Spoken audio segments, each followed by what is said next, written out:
So, good evening, everybody, and welcome to another Final Fantasy Randomizer community presentation on RPG Limit Break.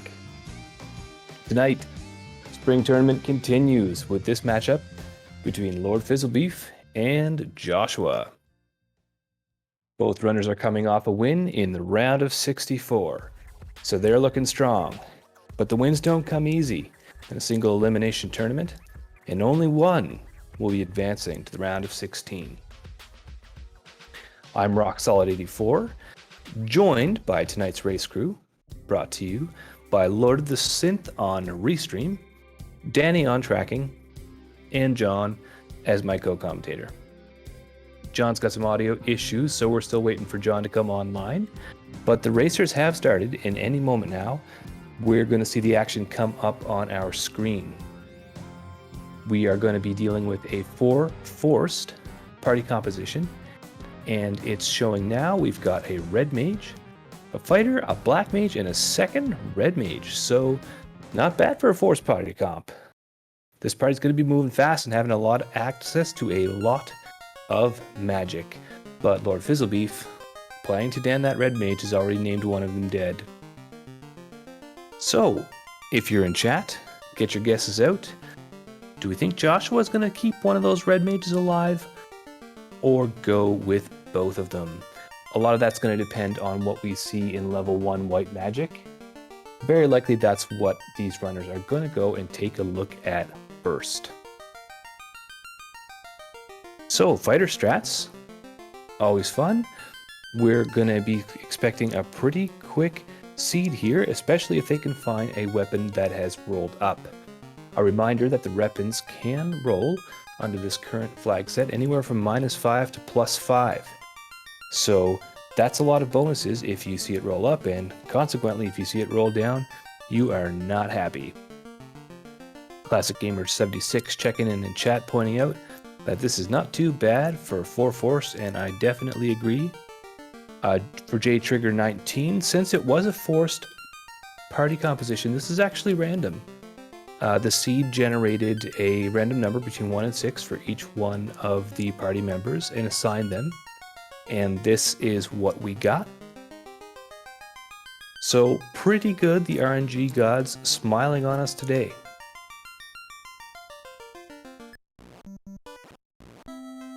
And they're off. Joshua heading straight for that white magic shop. We're going to see what's in here. We have got Exit and Cure 3 are going to be learnable, and look at these blur stings. The fighters got some white magic as well.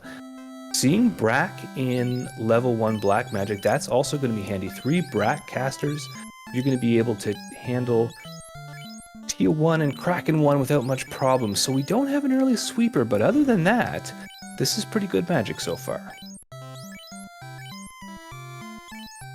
LordFizzlebeef giving us a look at the armor shop, and chain +2 is going to come in really handy. We've got a fighter and 2 red mages who can wear that. There's also silver bracelets that have rolled up, so that'll be useful for the mid game at silver +1 if we're hard up for cash and can't find gold bracelets. LordFizzlebeef finding a quick encounter off the reset. That could come in handy later if we're looking for a grind. Getting a mid-run after that. Let's see what the next one is, but the wolves have gaze. So when wolves have a script, that can make your early game really troublesome, because wolves show up in a lot of different places and you don't have a lot of levels yet. LordFizzlebeef resetting back. Joshua about to get the bad news about the wolves. And we're still not getting a great run.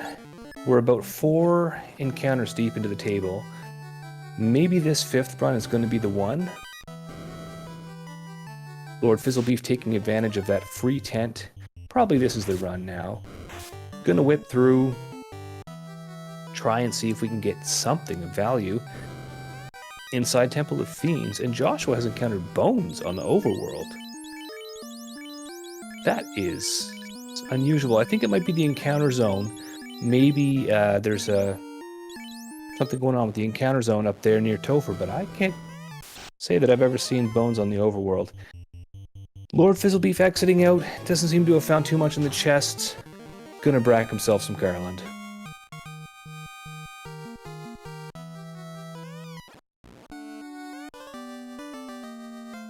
Crabcake's checking in chat, pointing out that the bones are, in fact, pretty common in that zone. So, hey, you learn something every time you play Randomizer. As we see Cube from the King and Herb from the Princess.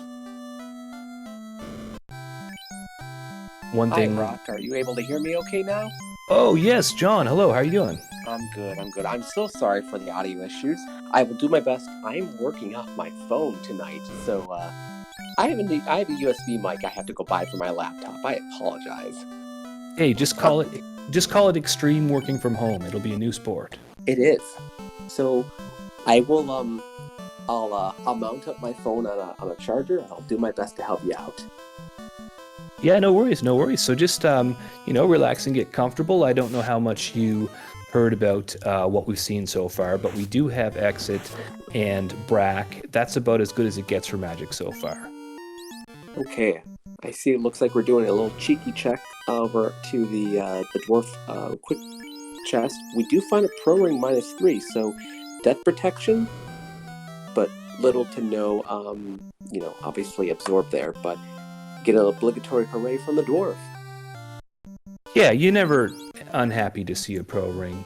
I think what LordFizzlebeef's really looking for at this point is probably money. We're gonna need a sweeper, and Elfland's coming up pretty quickly here. They don't have a lot of resources other than a Zeus Gauntlet that maybe sell, but you're probably going to keep that for its sweeper abilities itself that it has. You're absolutely right. It gives a little bit of option. For a second, it looked like LordFizzlebeef might have ducked over to Marsh, but I think, as you mentioned, low resources and no sweepers. It's a pretty dangerous opportunity to even go over that direction. Yeah, I would say if he did, it was probably a misclick. The only thing that might make you want to think about it is having Exit, but yeah, you need something more than just one sweeper is probably going to be helpful down there, as LordFizzlebeef bracks down some creeps to get some levels. I do love seeing 3 bracks coming out and having lots of luck on these low-level monsters. Usually you see it come out against the Fiends, and you're always working off of a 16 to 40-some-odd% chance. And to see it used at low levels, hey, it works.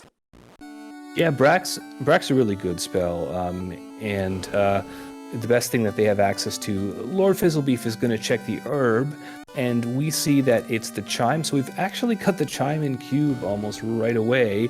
That'll be helpful once we get some transport. Absolutely. I mean, you get a floater, you have the ability to take out that, obviously go there, take out your entire your sky, but we need 2 things mainly: levels and that transport. Yeah, here's something else that we needed. Fire 3 is a pretty decent sweeper for the early game. Fast and Lock are also great things to have. LordFizzlebeef, probably feeling a little bit better about his chances for Marsh now, might head back that way as we see Life as well at level 2. Very nice. And Heal 2, not a terrible spell to have at this juncture. If you're using Heal 2, you're saving yourself heal pot time, so it's nice for recovering quickly from an ambush. It saves you lots of menuing. Yeah, with Fast and Lock and Fire 3 all available as black magic, I'm not sure if LordFizzlebeef's going to be making the space for that heal too, but is going to buy some houses. Those are going to be good. Stock up on heal potions. Yeah, really, really, really well set up for a Marsh dip. I'd go for it. Let's see what's at that level 4 black magic. Oh, Lit 3 and Nuke. Yeah, Fizzlebeef might be kicking himself a little bit for having spent all of his money, but to be honest, he's got what he needs. He could do a little quick grind here to get some money for the nuke, but honestly, you don't need it if you're going to just head down Marsh. Looks like with that knowledge, not even going for it. Yeah, he's going to take a quick jog over to Crescent. Yeah, now, this could be... LordFizzlebeef is a big proponent of early ice, and did just pick up Fire 3 and Life. So, could be that LordFizzlebeef is just really leading into that aggressive play that many runners would be a little bit scared of.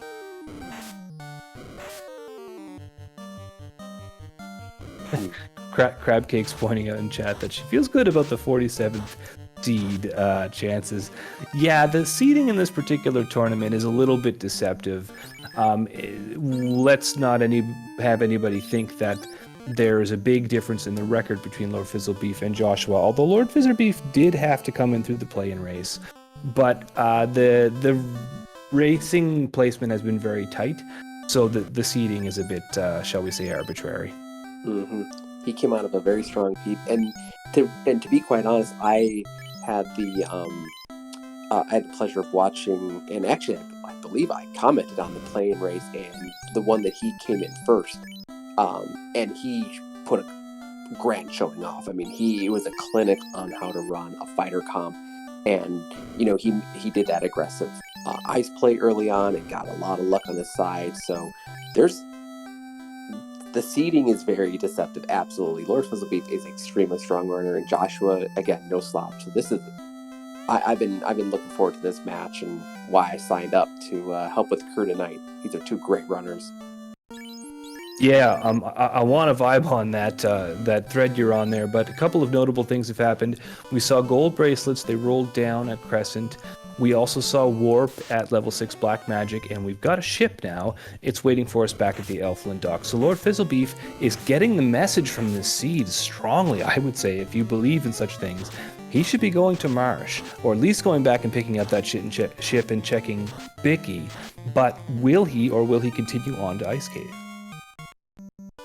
Yeah, I think with what he has available, I would probably say you have the exit. Now you're starting to pick up a couple more residual levels. Clearly he's down the red mage that he wants down. He did not bring it back up at Crescent. I say you're in the neighborhood, you hit Marsh. Yeah, so let's see what LordFizzlebeef does. I mean, I suppose you could do Provoker first now simply because the chances of picking up the floater at either place are pretty minimal, but it could happen. LordFizzlebeef is going to head up there now. It's also good because you get level 2 magic. The funny thing is they've seen just about all the good magic that you want to see at this point. Mm-hmm. Anything nice right now would be, say, Fade, level 2, Invis 2, or wait, no, Invis 2 was at level 6 if I caught that quickly. Yeah, exactly. Most of it's white magic. Life 2, I believe, is still in the wind. We're going to see what Bicky himself gives us. This could be pretty huge. Joshua, though, has Joshua moved on to Marsh Cave? He has, so we've got divergence here. He's going to check top. See what we get. Okay. So that actually, what Fizzlebeef picked up, the crown. So that is nice. You can route that in on your way to Marsh when you get back down the continent.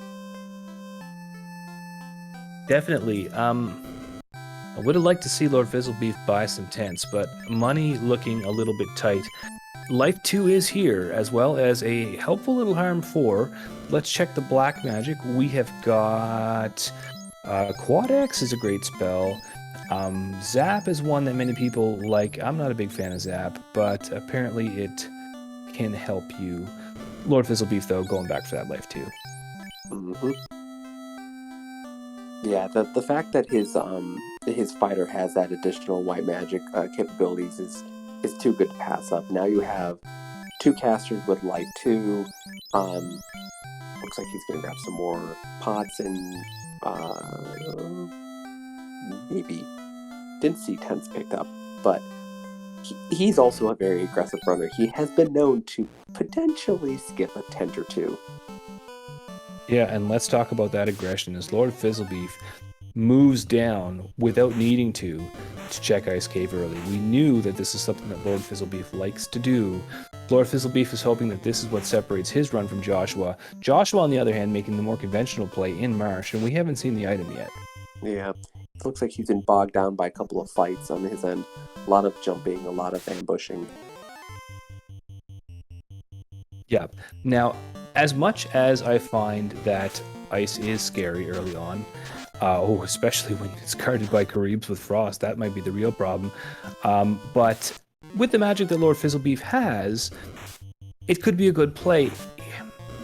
I think those Caribs are a real factor, though. You're going to have to get past that fight several times before you get in there, and you're going to have to get out again without many save items. I think Joshua might have found something in Marsh because he just exited out really quickly. Okay, so let's take a quick look at our handy tracker notes provided by our fantastic tracker, Danny, and see if she caught it. We have got Marsh, we don't know yet. That, or he decided to get out so he could resupply. Maybe that was his goal. Because he picked something up out of the room with the 2 chests on the top floor and then immediately exited. It didn't look like the typical delay chest open from finding an item, but I didn't catch it quick enough. Okay, notes have just been updated. According to Danny, Marsh is the bottle. Or Ooh. it actually in chat has pointing that out. Classic Gamer 76 is saying he found the bottle. So another late item check. We've got the chime, we've got the cube, and we've got the bottle. Those things are not very helpful to these runners right now. Mm-mm.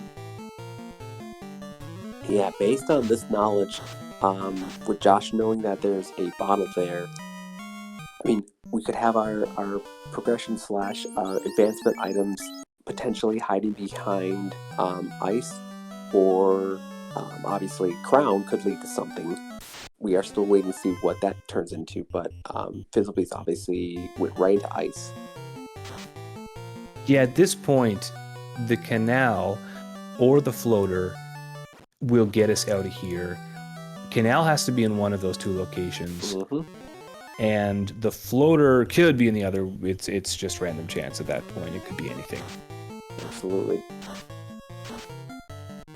Oh, it's so funny, but I love to see a fighter throwing out harm 4. It's a nice way to get your way through the ice cave. Yeah, I keep forgetting that fighter has white magic. Yeah, that's an easy crib note for anybody who's trying to get better at this game. Don't forget your blurses, especially if it gives access to spells, and especially if it gives access to multiple spell levels, as the fighter has got night spells before promotion. Mm-hmm. Alright, so Monster in the Box turns out to be nothing going. You can check the trap tile and another one. Ooh. I don't think these are not the good goals.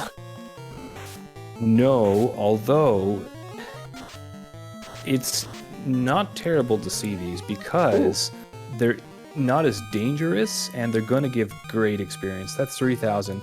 In one go, Lord Fizzlebeef is already up to the levels that you would want to be for Ice Cave and starting to look good for things like ordeals. So that's a really handy fight and some great armor to boot. Oh yeah, flame armor right here in Ice Cave is nothing to sneeze at, so good pickup there. Oh, we have giants with Bane. That is... Sorry to jump in on you there, John, but No, this is why Ice Cave is so dangerous. There are a lot of different enemies down here.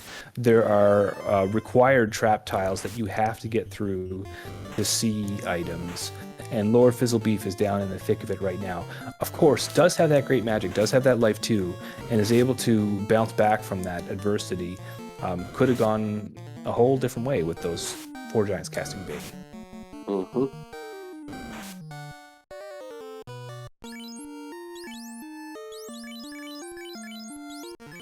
Lord Fizzlebeef deftly avoiding the exit boss and casting Life 2 properly.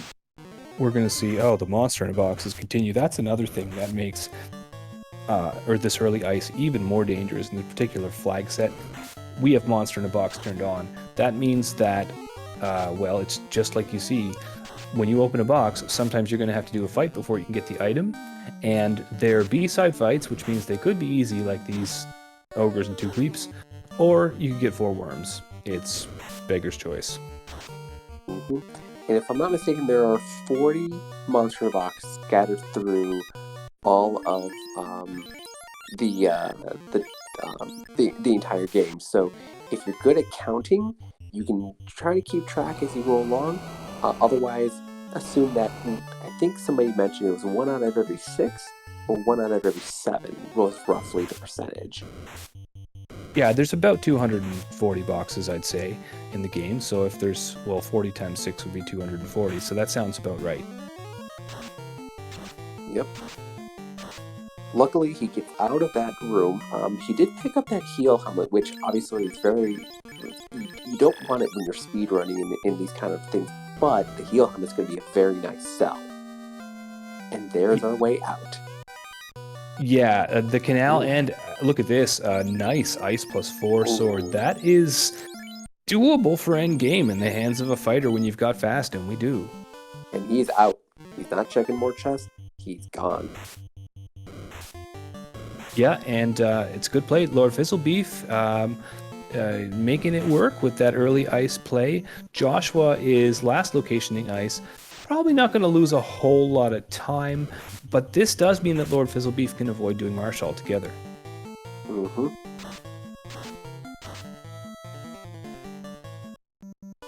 Looking over at Josh's screen, I think he's just trying to pick up some levels and some cash here, right around Crescent Lake, looking to find decent fights off the reset. Having some trouble. We got sleep coming out of one of these monsters, and we got some rough hits taken out party members, so he's not having the easiest time. Yeah, and this is something you can do if you need early levels, which in this flag set does happen a lot. There are 4 different encounter zones at Crescent Lake that all intersect, and you can't see them, so you just have to know where they are. But what you can do is you can reset the game, and every time that you reset the game with the power button, you're going to get the same encounter. So you can check what the first fight is in each of those 4 different zones, and there are some pretty good ones like the 4P fight that can get you some gold and experience early on. Absolutely. So it looks like, okay, so Fizzle made his way out of the river system. Turns out Zap was his friend with taking out those Caribs and Gators. We're going to get a refresh, and let's see what direction he goes. Yeah, so LordFizzlebeef with the canal is going to leave the inner sea, that's for sure. Maybe doing a Matoya check first, but his money's pretty good. So, yeah, I mean, talk about options. We could go to Ordeals. LordFizzlebeef could still do Marsh and might do that, but probably not. Like many runners, I think he's more of a team never Marsh and will leave it as long as possible. So that suggests something like an Ordeals, or maybe even straight to the waterfall. Mm-hmm. A nice stop, though, in Canaria for those Silver Plus Cheerios. You don't discount those when you need them for your Black Mage. No, exactly. And it's the perfect time to buy them, perfect amount of resources to buy them with. LordFizzlebeef is taking a River Dock, going to cash in that crown and see what Astos has for him. It's the floater. Oh, very nice. I'm glad he did that, because one of the things that many of the vets tell us ducklings and newer runners is try to cash in and get as many of your inner sea checks done before you leave, because it gets slow to come back once you're done. Finding this is huge, absolutely huge. You take this over, and then you're off. Obviously, Josh has knowledge of the bottle, so when he gets his crown, he has that extra check. That's one thing that he has that Fizzlebeef doesn't have, but also Josh doesn't have knowledge of the canal and the way out via the ship. So looks like, depending on what Josh does with this crown, does he turn it in right away? He won't be too far behind LordFizzlebeef. If he goes elsewhere, he'll kind of fall a little further behind. Yeah, it's interesting. Just a second ago, we were praising LordFizzlebeef's decision to go to ice early. Well, guess what? If you hit the crown, which Joshua did, and you go straight to Astos, you got the floater, and now you know that you don't need to necessarily check Marsh. And, well, Marsh he's already done. He's got the bottle. He could do the bottle check, which LordFizzlebeef won't have for quite some time, probably. And if that bottle turns into something useful, Joshua could be in the lead. That's the thing. So it's a balance act right now. So let's see what Joshua does with this crown. It looks... I think he may be going to turn this in. Yeah, it looks that way to me. Lord Fizzlebeef, on the other hand, gonna go ahead and gun, do the usual thing, check Sarda. And I just wanted to say before we see what this is, I think we're dealing with B-side tiles here. We saw those 4 giants in ice.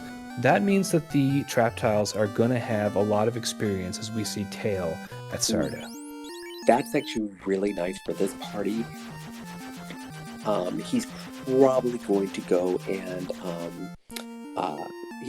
go and promote early, because as soon as you do so, you can start getting levels and getting more.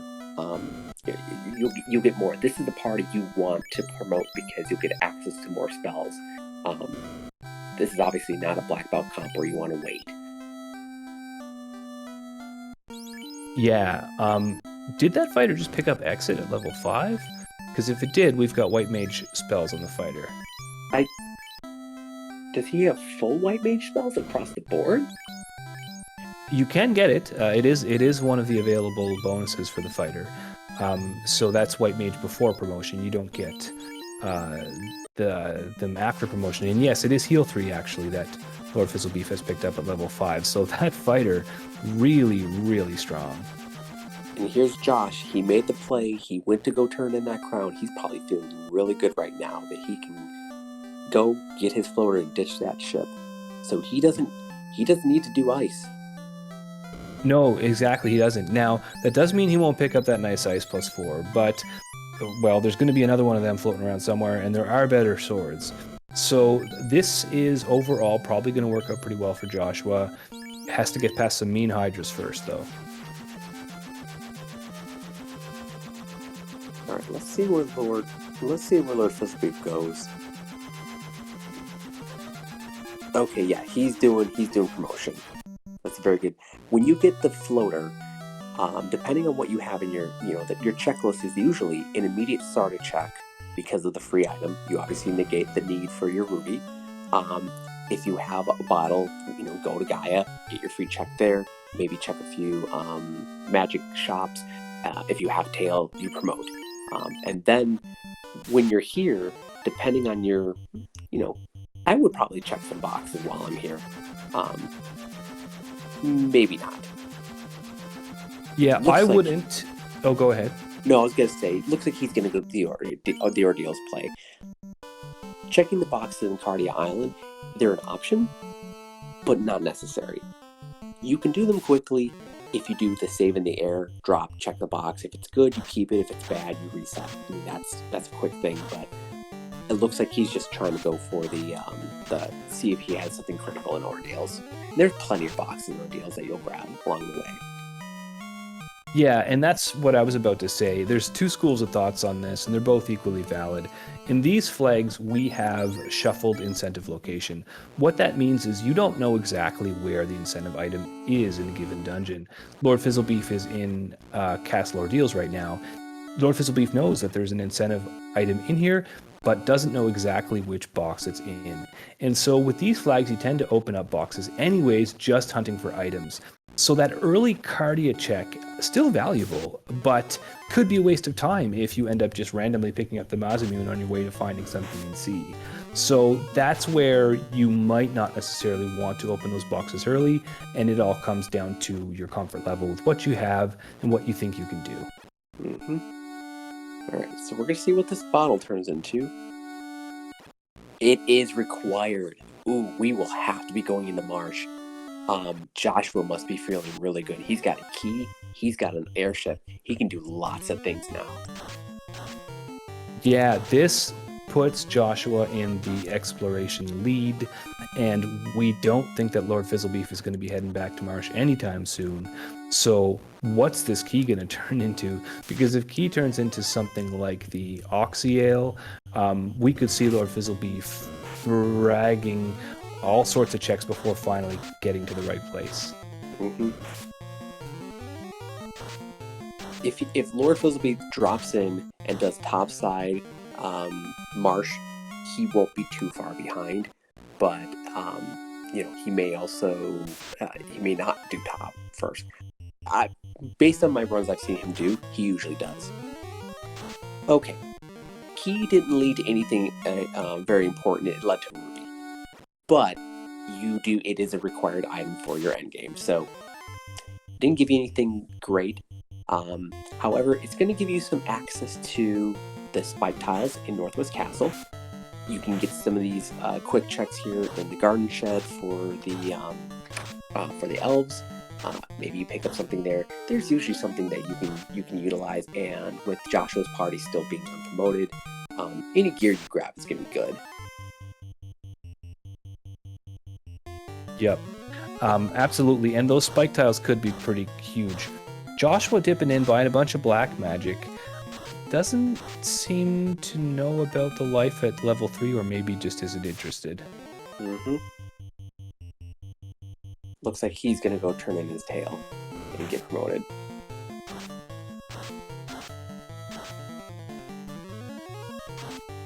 Meanwhile, on Fizzlebeef, we have taken some fights with Medusas. Looks like we had a pretty full screen, so obviously that's one of the fights that if you have the ability to take them down, do so at these earlier levels. Oh, that is not a spike tile I want to see. Those ankles hit hard, and they don't really give you that much worthwhile.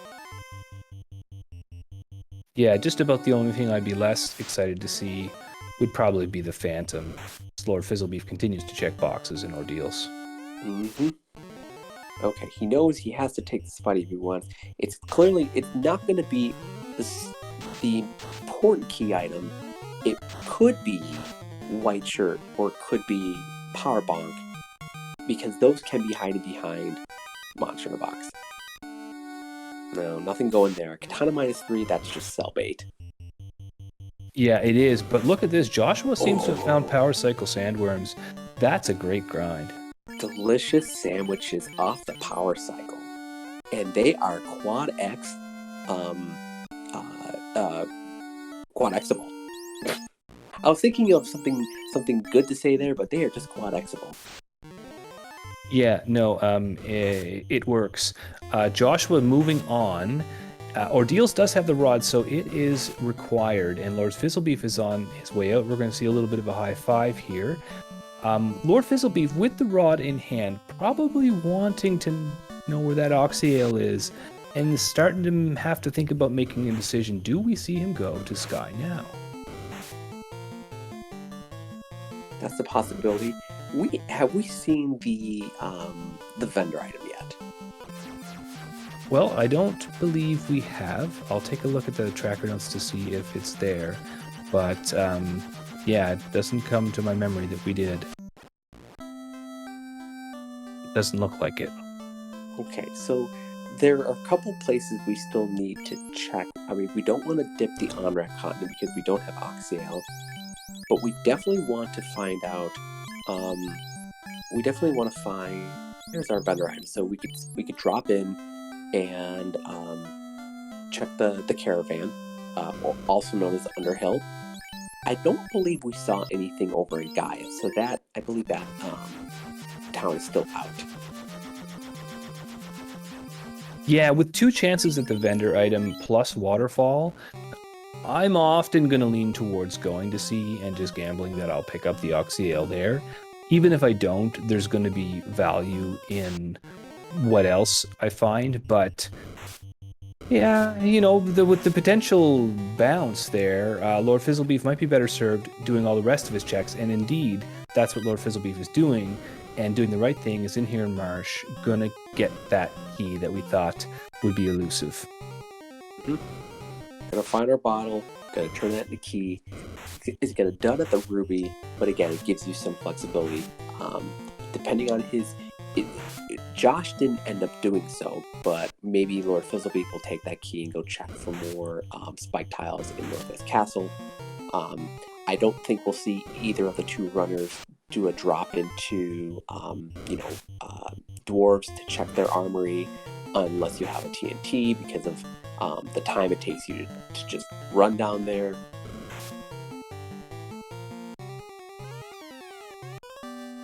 Here we go. Yep, Yep. we are out. Sorry, go ahead. No, I was gonna say we're out. We're on our way. So it looks like right now we're roughly now equivalent, depending on what we have. And there's our item. There is loot. It was about 17k at Underhill. Yeah, Lord Fizzlebeef was drawn to that oasis like a magnet and just picked up that vendor item right away. Gonna check the bottle. That's some great routing. You know, that's the sort of thing that comes from experience. Also picks up temper at level 7 black magic. That's a good thing to have in the back of your pocket as you leave here. Gonna get the bottle item, and yeah, I would go so far as to say that Lord Fizzlebeef may have pulled back ahead at this point. Mm-hmm.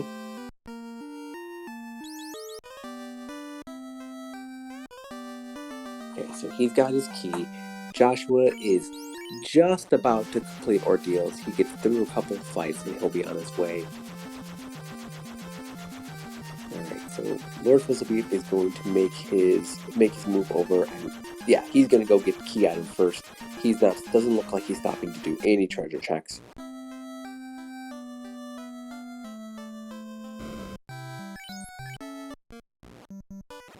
Back on Josh's side, he's checking the monster in a box that Lord Fizzlebeef, he's gonna find the very sad noise of that wood +1 shield.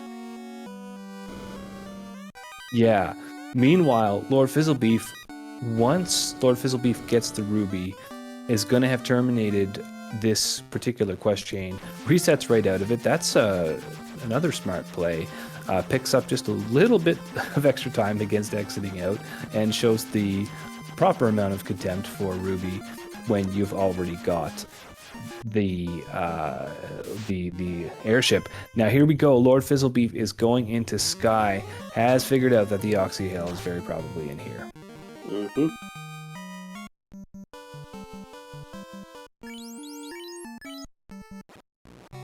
Alright. So with these kind of levels and with this, still hunt for a good gear, I do like the play checking everything straight away, not going straight up and looking for density in the sky. I do like checking the mirage chest early. Yeah, Josh? and go ahead. No, I was just gonna say we have on our side, Josh is just making his way out, so going to be he's about one straight check behind. Yeah, I agree with that.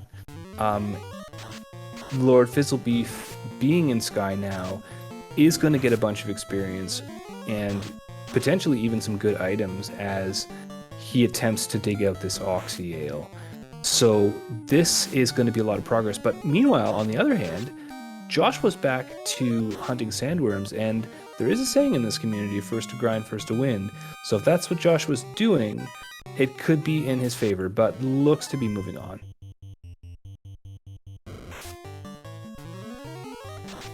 Okay, so Josh is going to jump into ice. This is going to be a time sink because all he's going to find is going to be that canal, and it's just going to be a time sink. But it's unfortunate because he's doing the good thing to do your checks, but he's just gonna, with the knowledge that he has, knowing that you have the airship, okay, maybe he's actually going to take off. Joshua has worked it out. Joshua knows that the ice cave has to have the canal, and just didn't necessarily clue into it as quickly as you did. But now, as you can see, heading away, did figure it out, and that's a heads-up play by Joshua. Oh, very good. He dropped where I was hoping he would do. He's going to get his loot, and we are going to be essentially equivalent now. Obviously, Joshua has the one extra item. I'm sorry. He has the ruby. Fizzlebeef has the canal, so essentially they're equivalent in terms of total count. But when it comes to items and exploration project, they're essentially equivalent there too. Yeah, and this is notable. Joshua is doing the only other thing that might very well turn into the Oxyale, which is the waterfall play. I do like that. You have exit, gun in there. You save up, you burn a couple encounters, you try to gun in and get in there as fast as you can. Grab a couple of easy chest checks, grab your key item, and you're good to go. Yeah, it's probably what I would do, is what Joshua is doing.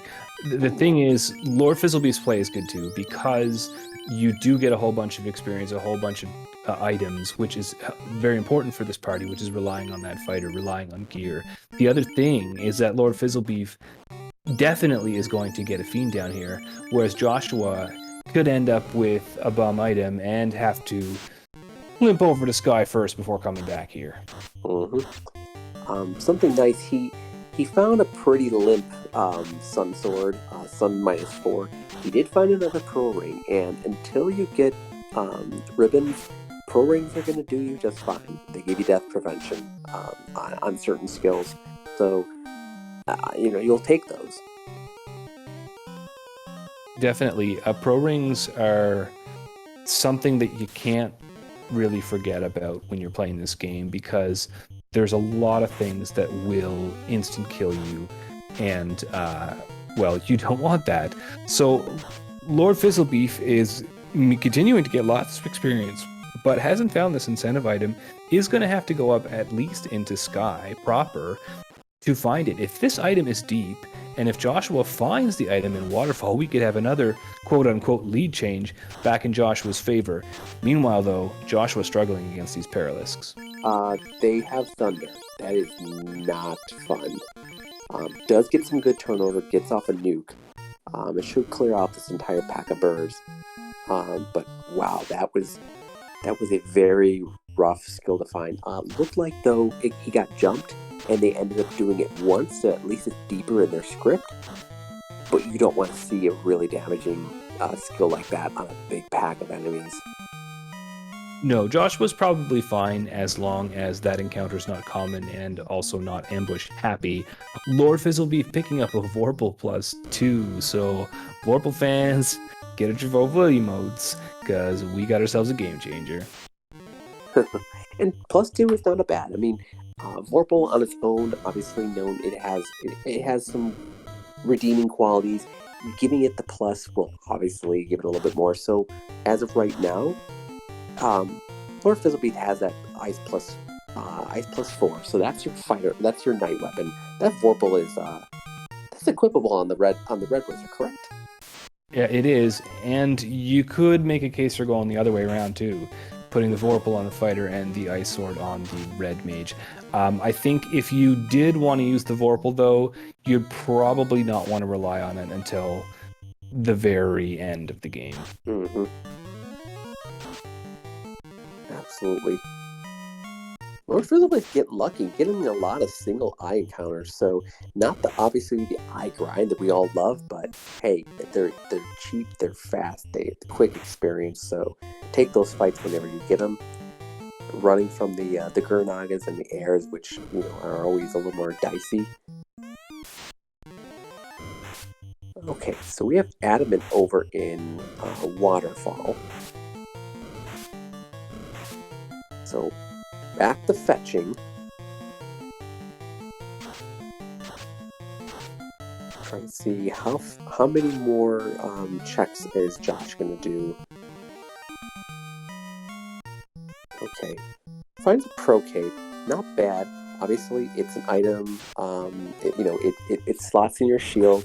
It's your shield slot for all of your non-fighter characters. Can actually equip that, and if it rolls up, it's a nice chunk of absorb for them with not a lot of evade penalty. Yeah, and look at this. This is bad for Joshua. LordFizzlebeef just found the Oxyale in Sky. So Joshua is probably going to go and check that Adamant and get something non-related to progression, leading ultimately to something like the Power Gauntlet or the White Shirt. Yeah, because right now we have everything we need technically. Yeah, I mean, you're not going to be sad to see the Power Gauntlet when the best you've found so far is an Ice Sword. But it is time that's going to be spent chasing your tail, getting to whatever it is. Lord Fizzlebeef, on the other hand, has the option of just go moding straight to Tiamat. Looks like that's what he's doing. Gonna get Tiamat down and head over to C. Okay, so Josh was taking this opportunity to check all the chests in Dwarf Armory. If he picks up something nice here, it kind of makes it a little better, but as of right now, I'm not feeling too hot about this this armory check. I mean, I would be trying to prioritize your key items to see if this crystal turns into anything that you can utilize, but with our knowledge, we're behind. Yeah, and Lord Fizzlebeef taking a second and looking at items, trying to decide how many more boxes to open, if any.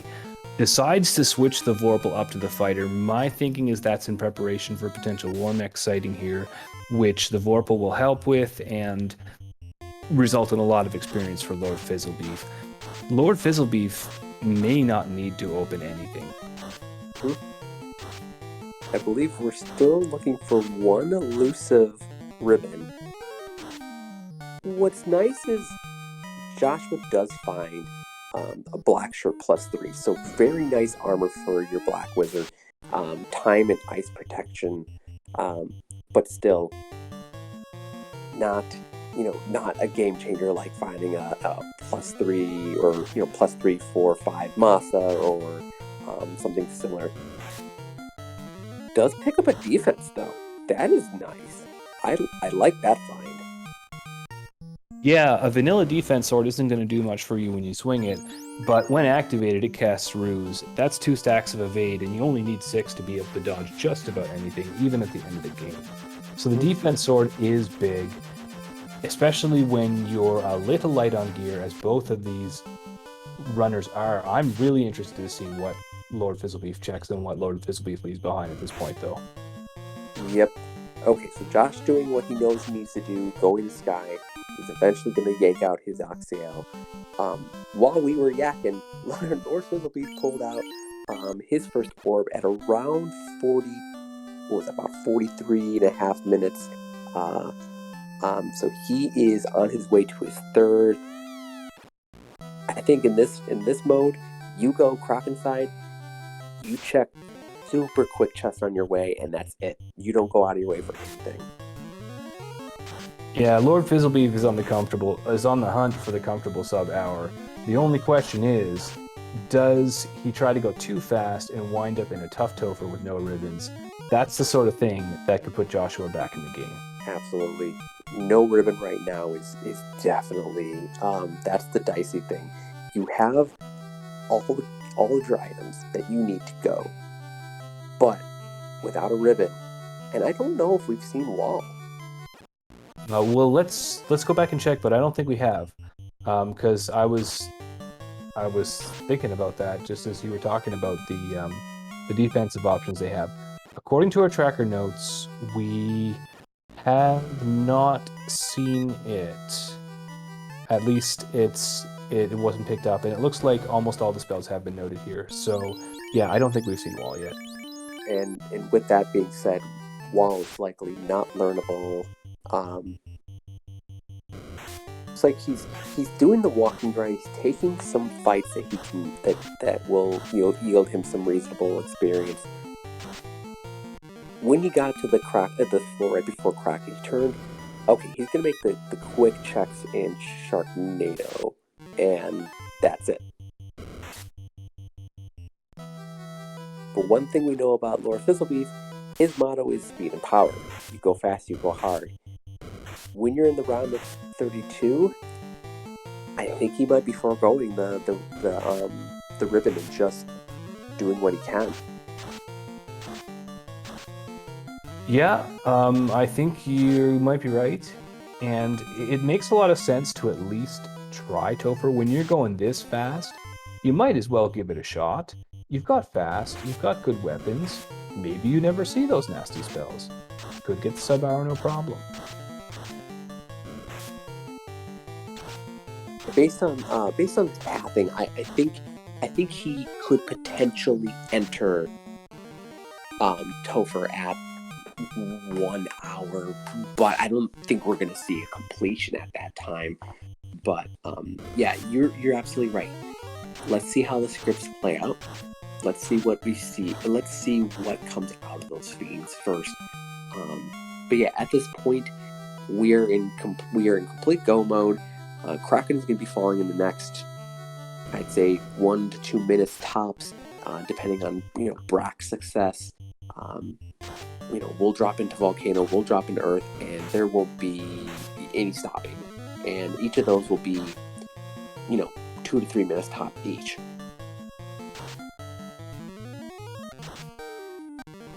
Okay, well, Joshua continuing the climb up the tower. LordFizzlebeef, on the other hand, approaching Kraken. And we're going to see if there's any party juggling that goes on here. Maybe we'll bring that Light Warrior back as a meat shield. Nope. We're just going straight in, straight speed and power, straight to Brack strats. And with 2 casters, this shouldn't take long. First time every time, the squid goes down. Wow. At 48:30, almost on the nose, we have our second Orblet by LordFizzlebeef. Yeah. Go ahead. Oh, I was gonna say, I believe this is the room that we pulled the Oxyal off. So it looks like, so Josh picked the right side of Sky 1 first, which once he gets through this pack, he'll be able to, obviously pick up that Oxyal and know that he is, good to go. Yeah, you're absolutely right. Joshua does just that. And now the question is, how many more boxes does Joshua check in Sky? 5 passes of Flame Shield. We don't need that because we've got Opal Shield. But Joshua dipping back for it, so maybe Joshua didn't pick up the Opal Shield.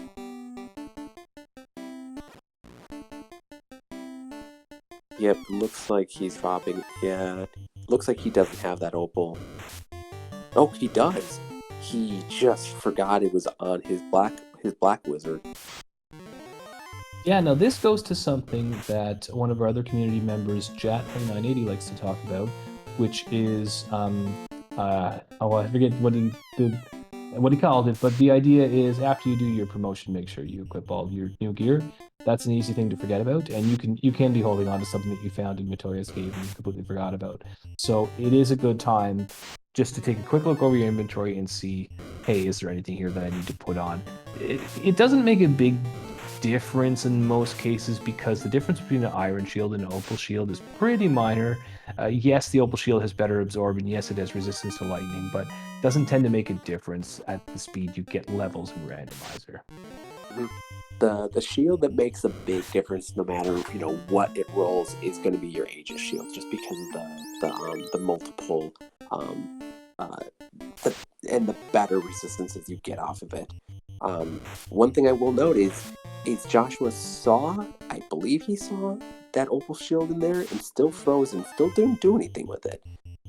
Does check the other side, finds that Vorpal +2, so he doesn't have to swing a Rune Sword anymore on that night. Yeah, if Joshua didn't even have the Ice +4, that's the first functional sword that he's found. So Joshua, yeah, it's going to be really interesting. There's additional boxes that LordFizzlebeef could have checked, even without full clearing Sky. There's 2 good solid rooms of chests in the last floor before the teleporter maze. I'd be interested to see if Joshua maybe checks some of those. Mm-hmm. Yeah, Sky 2 is it's very dicey. I mean, you really only are checking that when you're hunting for the item. I don't typically like to do a lot of hunting there unless I'm really going after certain items, and I think that's what Joshua's doing. Yeah, and the other thing, I'm sorry if you already said this, I just spaced out for a second there. The other thing that is good about doing this floor is that the fights on this floor are really good for experience. That's true. Does get a really nice, that's actually a really nice monster in the box. 1 Red Giant and 3 Agamons is going to give you a ton, and it gave him 4,200. So on the other side of our screen, Fizzlebeef is right on Lich's doorstep. Knowing this party, this is a pure disrespect. There is no healing. You're just walking up to Lich and you are swinging. Yeah, it tries to get a little cheeky with no spells, just an Ice Sword swing. Going to take a little bit more than that for this particular Lich one, but 2 nukes gets the job done. Yep. So we have 3 Orphalet. That was at 52-34. So he is on his way to Volcano. Oh, not on his way to Volcano. Looks like I think he's going to drop down into. He might drop down into Armory. Yeah, this is a smart play. The chance of finding a ribbon here is pretty good. Unfortunately, we know that it's going to be a bust. Yep. Best thing you're going to find here is that Black Shirt +3. Reasonably good for that Black Wizard, but again, not a game breaker. Yeah, meanwhile, Joshua continuing to wind his way around this Sky 2 floor. And it really feels like he's just burning time, but by the same token, this is all just straight experience that's pouring into his Light Warriors, and we still haven't seen these last few boxes. LordFizzlebeef finding those really chunky waters. They are hitting up really hard, and they are. Oh, I think we might have found something. Looks like Joshua's going back for it. Yeah, it's an Opal Gauntlet. I don't like going back for this. It's only useful until you get a Pro Ring, and at this point, Joshua can just go buy a Pro Ring. Mm-hmm. So, gonna lose a little bit of time with these wolves. Yep. Fizzlebeef did find that +3 Black Shirt and is going to keep that. Now, the fact that he dropped into Dwarf Armory, I'm going to predict that he might at least cheeky check the Armory. Nope. My prediction is wrong. It looks like he is going straight to the bottom. Yeah, and may just be deciding to be economical about which boxes to check. There are some here that are adjacent to trap tiles that LordFizzlebeef might be looking for just to get a few extra levels on that fighter. Swinging the Vorpal +2 is probably going to need to be up in the high 20s in order to get 6 hits. Yeah, that's true. Okay, so I'm not certain if did Fizzlebeef pick it up. I am seeing warp strats from Joshua. He is checking a lot of chests on Sky 3, but he is doing the warp back to the teleporter. I should say to the previous floor and shaving off some winding seconds. So he is pulling some, a good medium/vet strategy. Use your warp when you are doing lots of checks in, in the sky, the Sky Palace. Yeah, that's definitely what you want to do if you're going to open these boxes. Joshua's really going for this full clear, and I can't blame him. Does still feel the lack of that ribbon, the lack of that weapon. Keep in mind that, yes, Joshua has the Vorpal +2, but doesn't have the Ice +4 as a backup. So, yeah, it's just kind of bad luck that we're not getting something out of all these checks. Mm-hmm. Meanwhile, LordFizzlebeef lights his 4th orb at 55:37, and he is entering Topher at 56:12.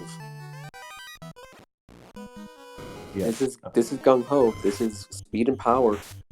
We do not have any ribbons. We do not have wall, and we're already starting. We're running into packs with glance.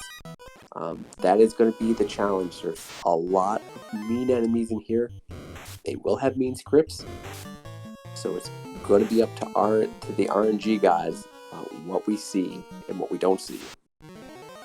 Yeah, now I didn't catch what level the fighter's at, but getting glance all over the place, and LordFizzlebeef realizing we're going to need something more to make this happen. What that something is, we're flexible about that. It could be a ribbon. It could be levels. It could be wall, which might be at level 7 for all we know. So, was it just softs that he needed? Yeah. He just needed softs. He didn't buy any the entire time and realizes, I'm going to see that he's seen that quad pack of Frosties twice in a row. They've jumped him twice, and they've glanced him right off the bat, and nobody has protection to glance. So,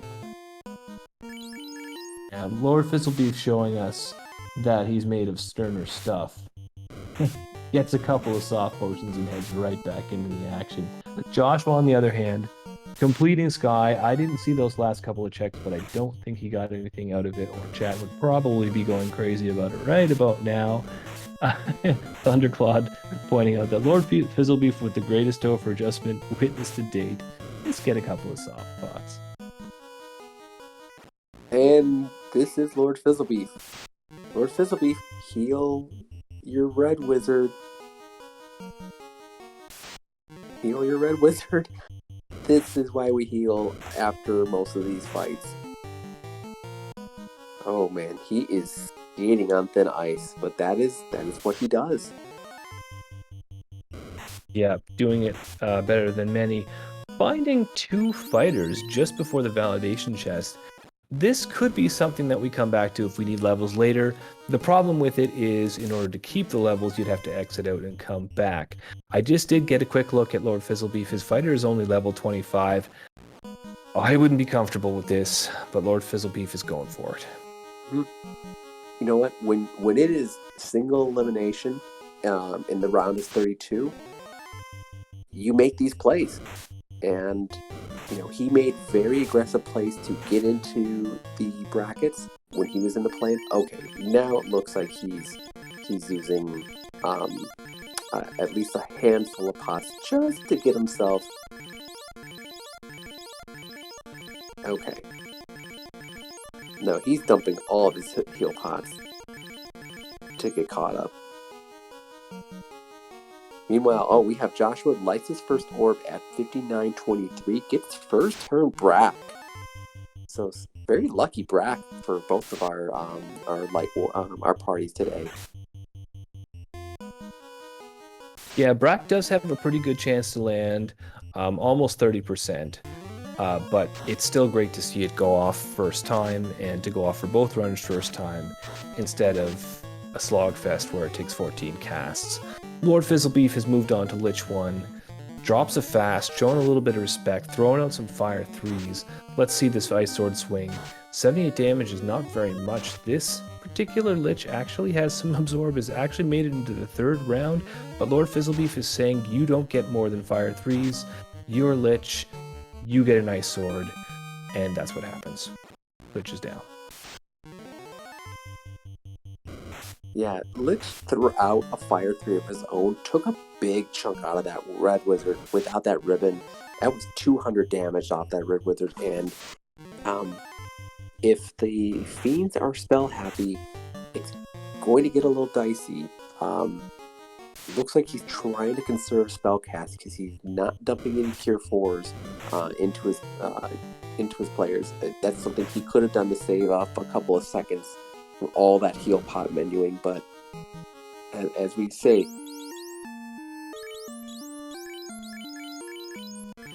he's bringing up his meat shield. Looks like he's going to respect Carrie 2 and what she can do.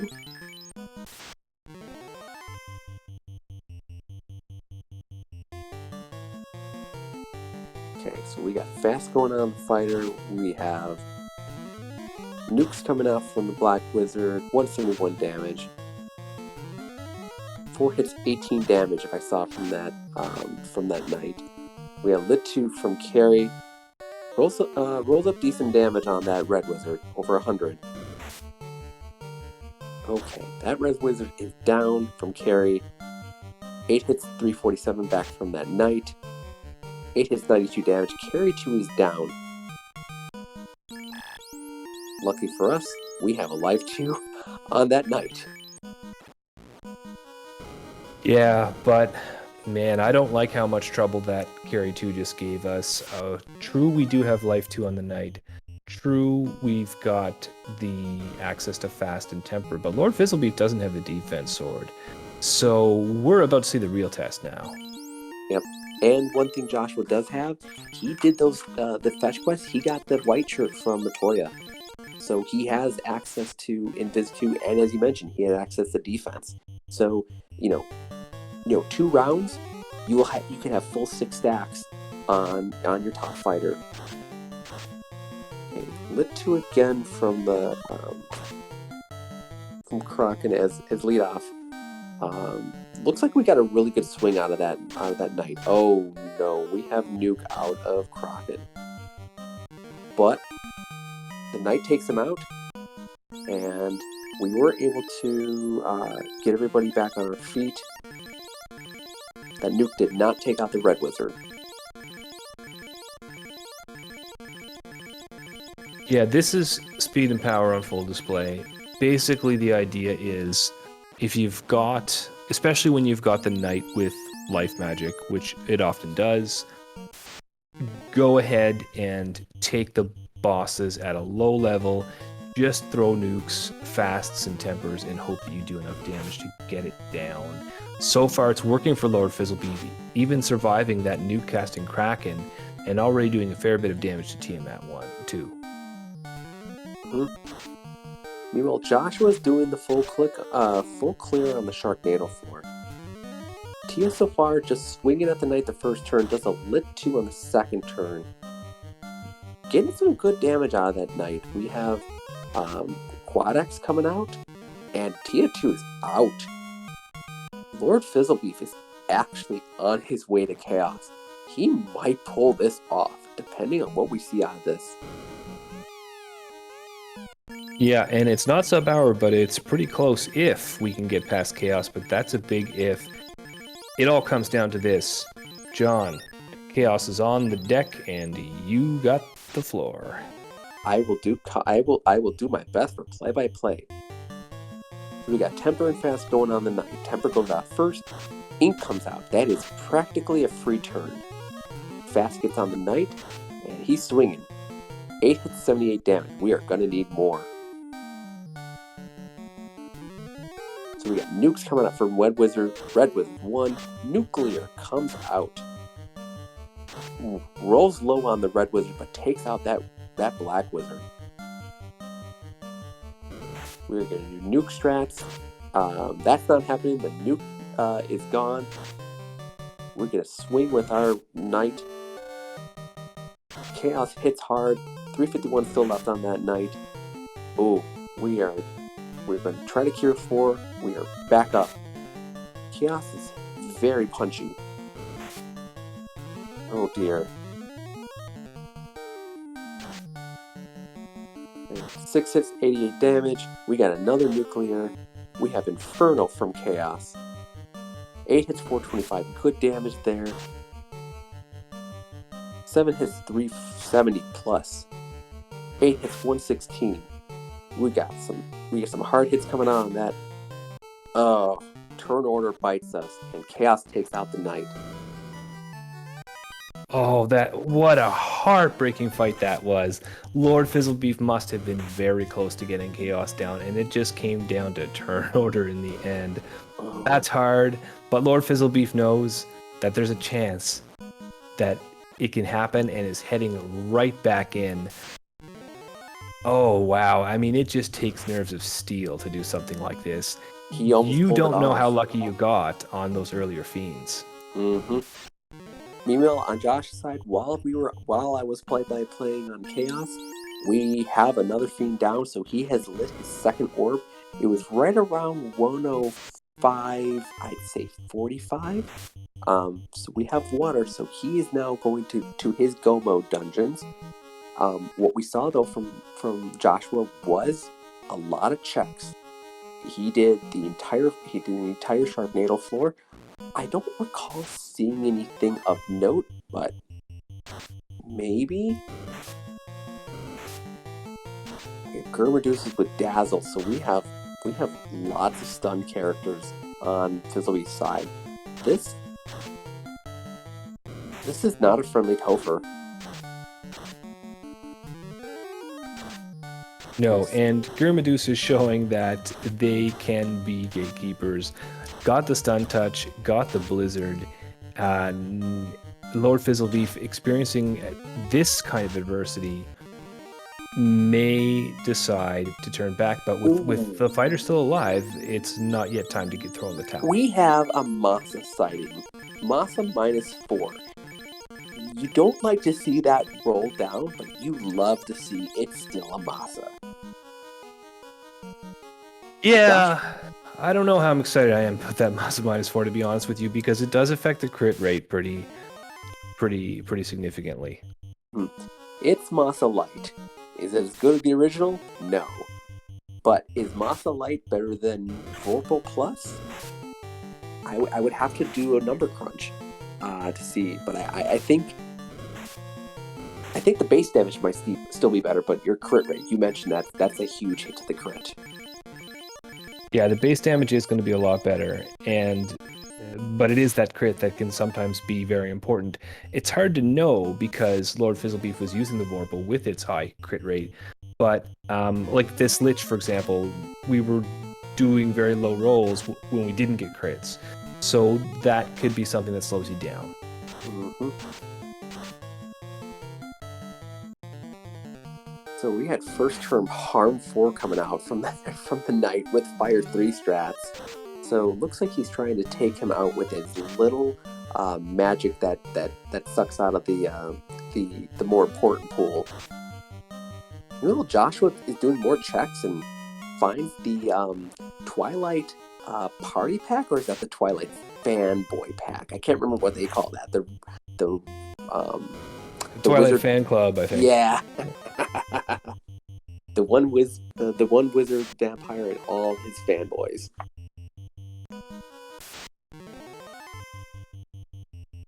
Yeah, the extra item checks, still makes sense if you're thinking, okay, I might need that ribbon. And here's the thing, LordFizzlebeef is having problems in Topher, so Joshua could be showing us a little bit of tortoise and hare strats here, coming through slower, but not necessarily out of the race. You never know. Mm-hmm. He is gonna check the top. He's gonna check the top half of Earth 4. Let's see. We have seen no ribbon. Some big checks we have not checked. Volcano Armory. That is an easy area to check there. Meanwhile, we have a Quad X Carry 2, so she is down. Over on LordFizzlebeef's side. One thing I will note again, watch what Josh was doing. He has warp. He checked the top half of Earth 4. He warped quicker than running back down to the other side. Warp your way back, take the stairs, and make your way to the bottom half of the floor. Always those little things that add up to time savings. Yeah, well, I mean, talk about not seeing a ribbon. There are 3 of them, and it's unusual to check this many chests and not see any one of them. Funnily enough, we actually just had another race between Earthwing Angel and Janigan, and same story. Neither of them found a ribbon either. So it can happen. You count on, but it can happen that you don't find one. Joshua ended up skipping the bottom half of Earth 4. He is now on Lich Original. Gonna swing, gonna nuke, gonna disrespect Lich 1, as you should. But Fizzlebeef is back on Kraken 2. And Kraken 2 doing Kraken 2 thanks to that Black Wizard.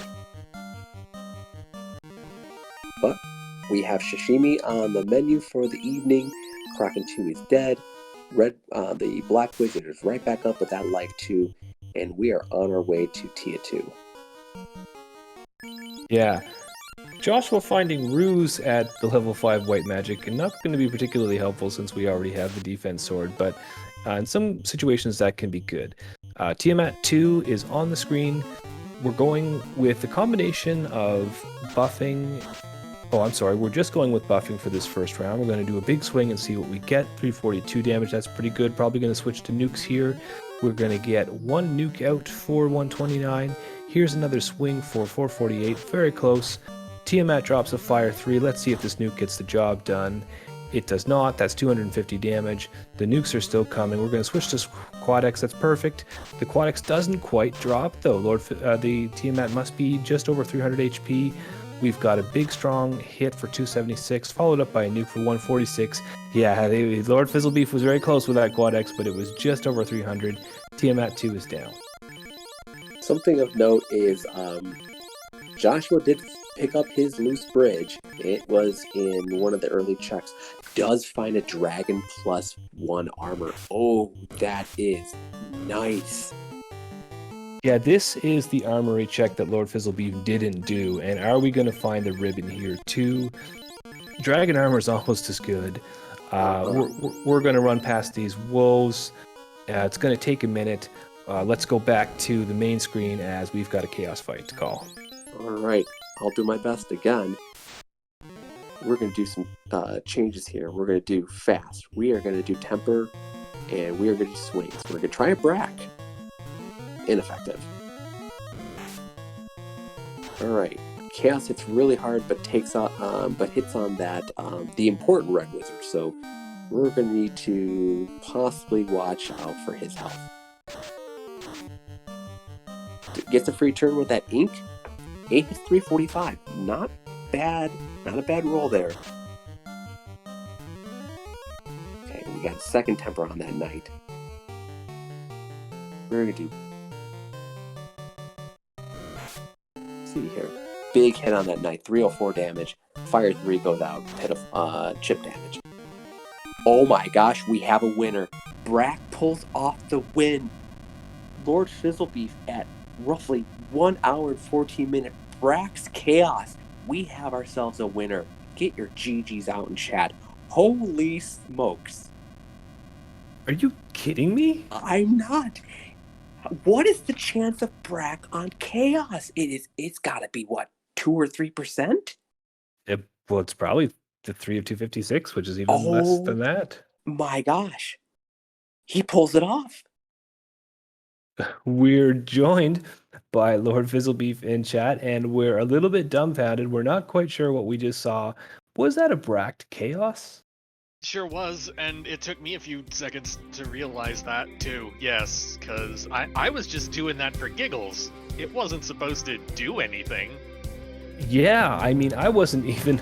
Wow. John was calling the fight, and my attention wandered to something else, and all of a sudden it's like, what is it over already? Fizzle, I am in shock right now because the percentage chance on that is got to be low. I mean, I don't know if I need to ping cheese on this. It's 2 and 256. So yeah, it is. We have the thing on the fixed RNG table. Well, not fixed, the edited RNG table. It's either 2 or 3 and 256. Yeah, so it's 1%. It's got to be. Oh my gosh. Well, okay, congratulations. Wow. I mean, I was planning on getting there with damage, but I mean, that works too, I guess. Your second round with him was going a little bit better. You hadn't seen nuclear yet. You saw it twice in your first round. He was punchy, but you were still soaking up the blows. And you had gotten off a couple. You're dead. You're dead, wizard. Pulls off the upset. Gets the validation for being dead most of the run, and he does it. So, wow, congratulations to this. I saw speed and power on display this entire run. Lack of heal strats, lots of speed and power, lots of skip checks, lots of skip boxes. And it paid off. Yeah, I heard some mention about not finding ribbons. Did we really not find any ribbons anywhere? Nope. I was opening boxes all over. I didn't find any ribbons. And we are joined by Joshua. GG, man. You were checking anything and everything you could, but absolutely correct. No ribbons whatsoever. He did find Dragon +1 in the Volcano Armory.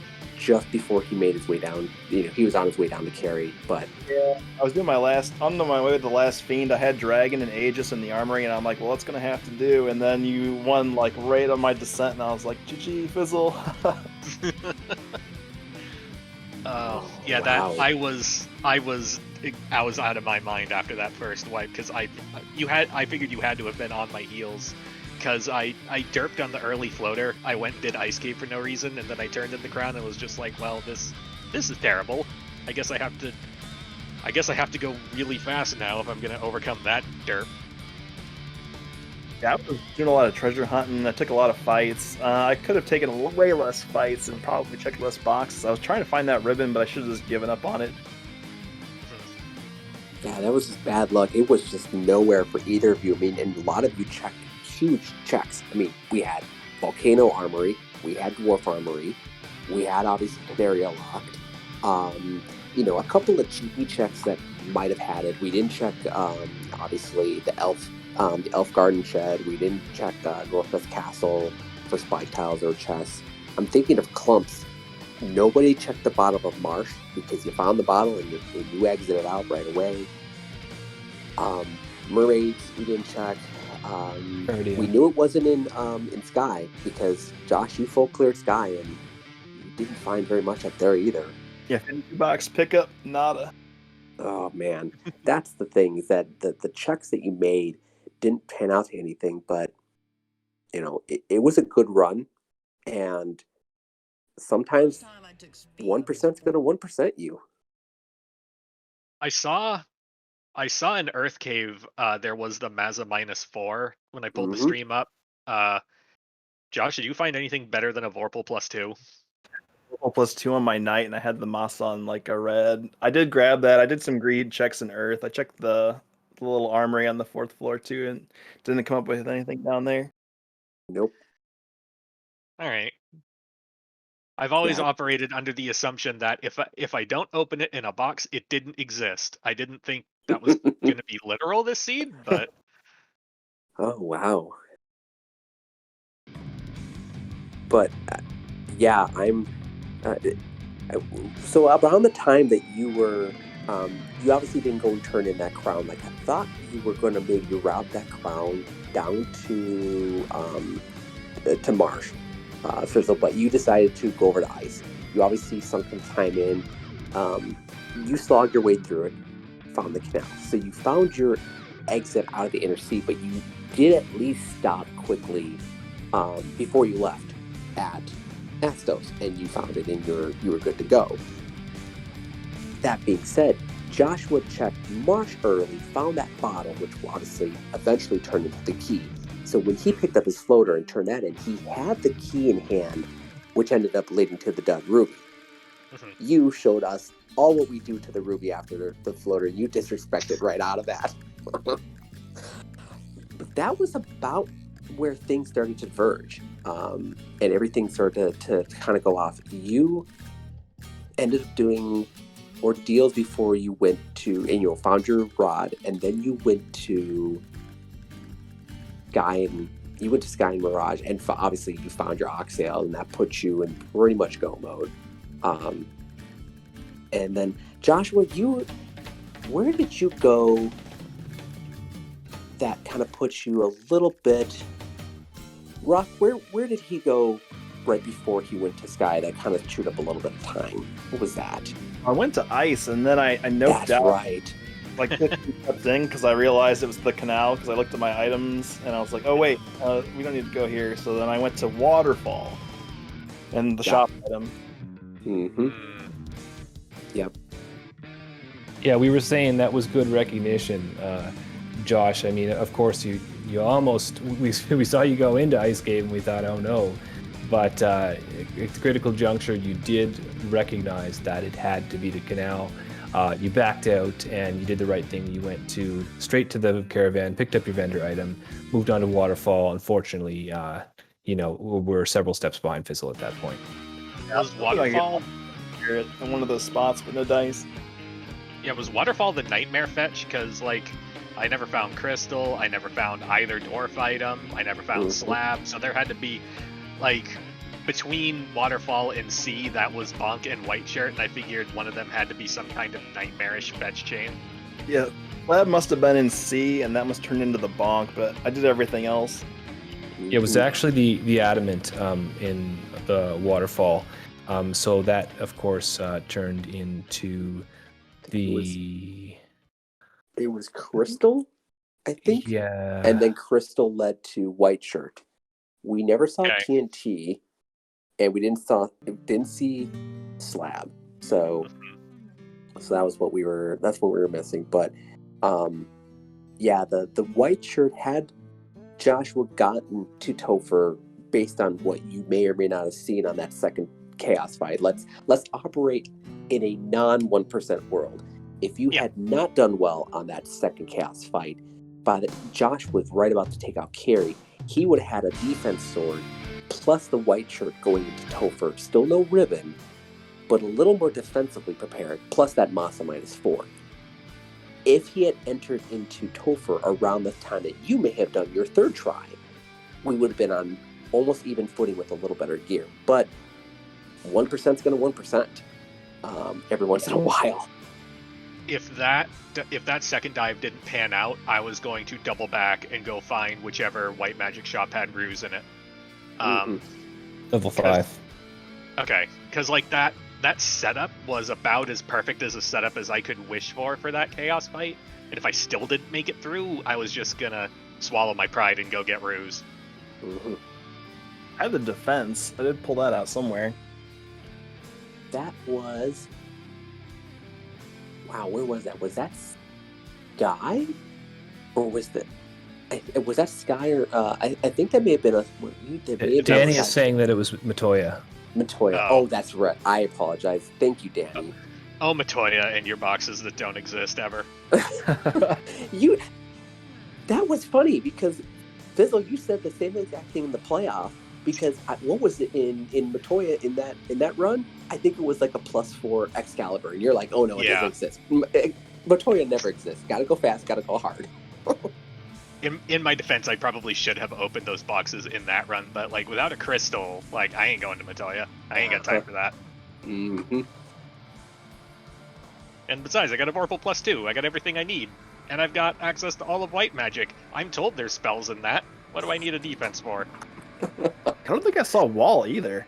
Nope. No, we didn't. That was the second thing I was going to go back and look for was Wall, but I wasn't dying to Wall. I was dying to big punches, so I was just gonna ruse and go. Yeah, I think Wall would have been level 7 or 8 white and I don't think it would have been even accessible. Was the Blursing on the night white wizard or white mage? I checked Honorok, it wasn't there. Oh gosh, it had to have been then Gaia or and we obviously did not touch Lefane. Yeah, no access to Wall, no ribbons.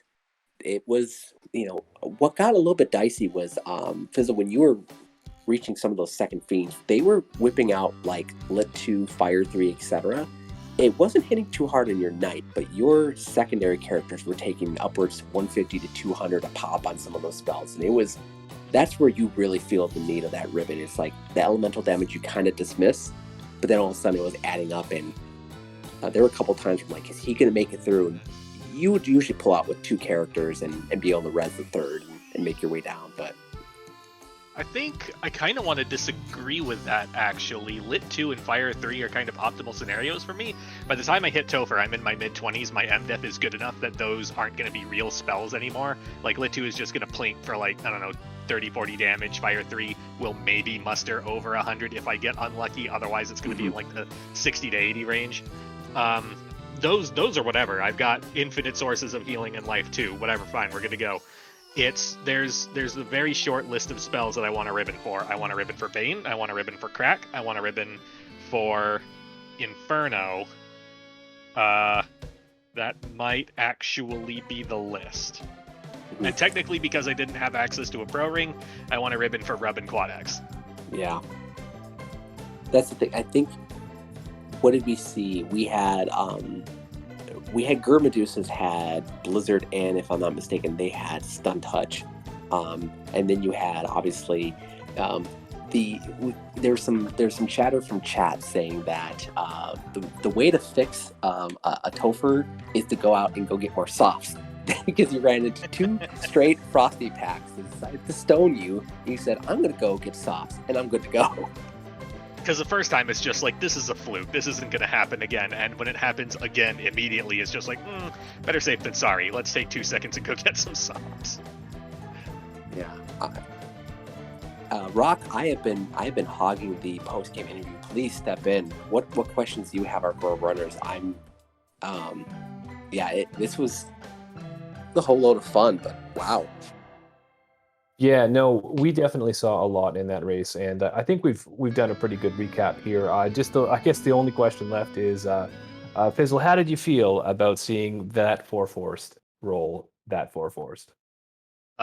I knew that there had to be something stupid lying in wait, because this is a Danny seed, and we can't have anything nice. Or if we do have anything nice, it offsets something else later on. The irony is this: that's not Danny's party. Danny does love that party. We were just talking about that before we got started. She was saying something about how she regularly runs 2 red mages. It's only 1 class away from my preferred party as well, so it was a pretty easy adjustment. Yeah, I'm hoping for some weird stuff, but oh well. We had a lot of fun watching this race and watching how close to the wire some of those dives went to. Very entertaining race from both of you. Really appreciated it. I think we've got the schedule here. Maybe I'll take a second and go over that. How does that sound? Yeah. Please do. Okay, so tomorrow, Thursday, May 13th, we have got Dead Pulse at Zenobian, 4 p.m. Channel to be announced. At 10 p.m., we've got 2 races. One is Luffy DV versus Rubes 000. That's going to be here on RPG Limit Break. Then we've got Ganon's Gone Wild versus Demon RHK on Randomizer 1. At 11 p.m., we've got Gregory Puff, the Duck Dawn, versus Gouda 632 on Speed Gaming 2. So that's just a taste of the action to come, and that's just tomorrow. Got more races coming up on Friday, lots more next week. We've got we're still in the round of 32. We're going to have to get a few more of those races wrapped up, but then we're going to be on to the round of 16, and that's where the real fun begins. So I think we're about ready to do a wrap-up. John, would you like to take us away? Thank you so much, Rock, for being in the booth, and thank you so much for covering a little bit early for me when I had the mic issues. Thank you, Danny, for the amazing tracking as always.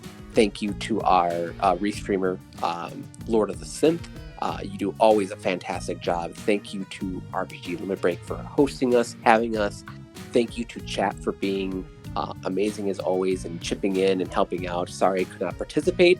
I'm working off my phone tonight. This was an experience with comms, an adventure in comms tonight. So everybody have a fantastic evening. Please stop in tomorrow for those runs. If you cannot watch it, definitely check out Dead Pulse and Zenobian. That is one that I've circled. We have some fantastic round of 32s coming up. Especially we had you mentioned Gregory Puff and Gouda. Another one to keep an eye on, Ganon's Gone Wild and Demon RHK. Do not sleep on any of these matches. As you've seen, anything can happen at any time. I love the fact that in this tournament, I have seen the 1% Brack on Chaos. It's a lucky thing. So great run to both our runners, LordFizzlebeef and Joshua. Please give them follows. Please check out the Discord. Join the community. If it sounds interesting and fun, pick up a couple of seeds. You can start a beginner and get challenged right away. It's so much fun. Thank you, everybody, for having us, and have a fantastic night.